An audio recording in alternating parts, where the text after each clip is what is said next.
Hello, I'm going to look at two finds by metal detectorists. One that was probably accidentally lost and the other more likely to have been deliberately discarded. Now this is the Brigstock brooch. It's a flower-shaped cluster brooch. It's made of gold with diamonds and pearls, and the large stone in the centre is a spinet. It was found on farmland at Brigstock in Northamptonshire by metal detectorist Justin Owens, who was working on an organised dig with his wife Helen. And it wasn't made public knowledge. It was discovered in 2017. It wasn't made public knowledge until March of 2020, by which time it had been acquired by the Victoria and Albert Museum, and it's now on display in their jewellery gallery next to a coronet that had belonged to Queen Victoria. When the V&A were asked how much they'd paid for it, they were rather coy and they refused to put a figure on it. They simply said, "It's priceless." Now the site where it was found was formerly part of Rockingham Forest. This was a designated royal hunting forest created after the Norman conquest by William I, and it was enclosed in 1832 and then largely turned over to agriculture. The jewel dates to the early part of the 15th century, about 1425, 1430, somewhere around that date, so Henry VI. It is the only brooch of its type that has ever been found in Britain. There are another half dozen that are known. They're all of a similar date, and the others all come from Central Europe. So it is likely that this belonged to someone who'd travelled to Central Europe, or perhaps someone from there who'd travelled to England.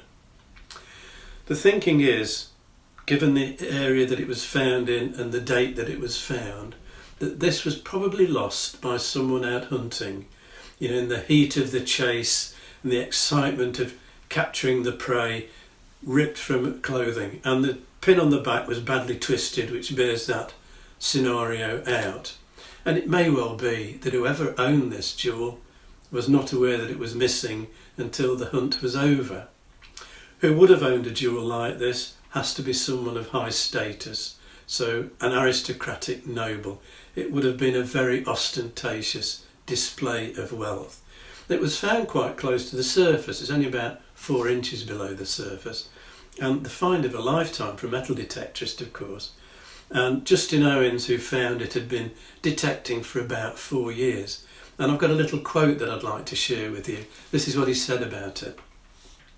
"At best, I'd hoped to come across a Roman or a medieval hammered coin, but to find something so rare and valuable as this was a total shock.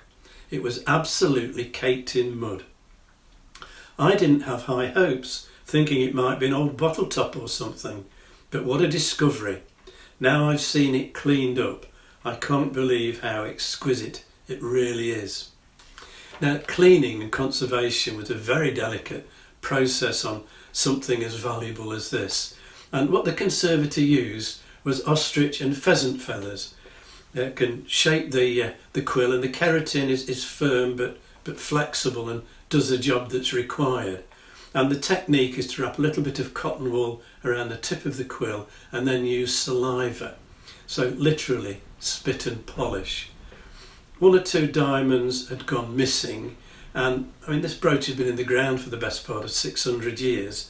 So not surprisingly, some of the pearls had degraded, but it is still a beautiful object. Now in 1999, a metal detectorist made a discovery of a badge at Chiddingly in East Sussex, and it's the badge of a silver boar. Had been part gilded, and there were just traces left. Most of the gilding had worn off. It's quite small, about 1.5 inches across, and on the back were the remains of a pin. Where would this have been worn? Probably on a hat. It's a symbol of allegiance. A white boar was the symbol of the household of the Duke of Gloucester, the man who will become Richard III. And the Royal Wardrobe accounts for 1483 tell us 8,000 embroidered white boars were ordered in 1483 for Richard's coronation. The accounts actually say they were wrought upon fustian at 20 shillings per thousand, so 10 a penny. More badges were ordered later that year for the investiture of Richard's son Edward as Prince of Wales, this time in pewter and some in bronze. Whoever wore a silver badge would have been someone of high status and considerable importance. Now, the origin of the device, this white boar, has been subject to quite a lot of speculation. Loyalty me lies Anglo-Norman. It means loyalty binds me. There is in the Bodleian Library a list in a manuscript of 1460, a list of all the devices adopted by the House of York, and it includes a blue boar for Edward III. So as a descendant, it is possible that Richard, when he became Duke of Gloucester, chose a boar to reflect that, and symbolism so important in the 15th century, maybe white for purity or loyalty, or just to distinguish himself as a younger son from a badge that was worn by a king. Another theory is that it might be related to the old Roman name for York, Eboracum. So if it's short Ebor, and you can twist the letters round to make boar.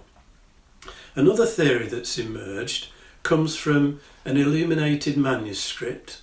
It's now known as the Taymouth Hours, and it's in the British Library.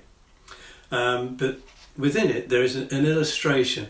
It accompanies a story about the legendary Guy of Warwick, and in the story Guy of Warwick encounters this mighty boar, and the illustration on the page for that story is very similar to the design of Richard's boar.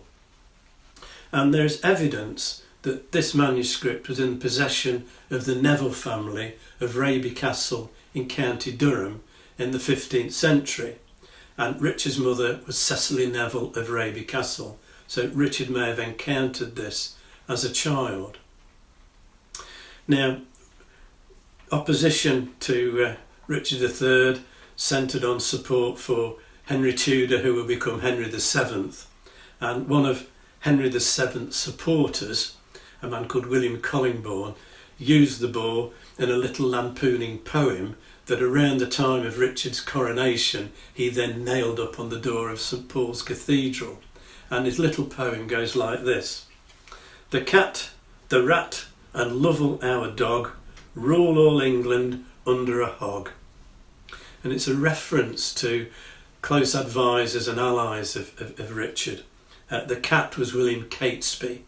He was executed after the Battle of Bosworth. The rat was Richard Ratcliffe, who was killed at Bosworth. Lovell our dog was Francis Viscount Lovell, one of whose heraldic devices was a silver wolf. And Lovell was the man who carried on the resistance to Henry Tudor after the defeat at Bosworth. He in turn was defeated at East Stoke on the River Trent near Nottingham in 1487 and presumed killed but disappears from history. Rule all England under a hog. So back to this reference to the white boar, the device of Richard III. The Richard III Society, when that began, was known as the Fellowship of the White Boar. And there is an alabaster effigy in St Mary and St Barlock Church at Norbury of Ralph Fitzherbert. His wife is next to him, Elizabeth, but Ralph is shown wearing the Sun and Roses livery collar of allegiance to the House of York, but the pendant again is the white boar. There's a copy of this alabaster monument in the V&A. So the Chiddingly boar, was that accidentally lost? I suspect this was a supporter of Richard III who, after the Battle of Bosworth and the death of Richard and the defeat of his supporters, thought it is best not to be associated with the white boar anymore and probably got rid of it. Now, this is going to end my series on buried treasure, but I'm going to start a new series of videos exploring monasteries. In medieval times, religious houses were at the centre, dominated social and economic life. So I want to look at their beginnings. Why were they founded? Who founded them? How were they run? And then look at their end. Why were they suppressed? And what was the impact? So I hope you will join me for that new series. If you've enjoyed this video, hit the like and subscribe buttons and click on the notification bell to be informed when the next video is published.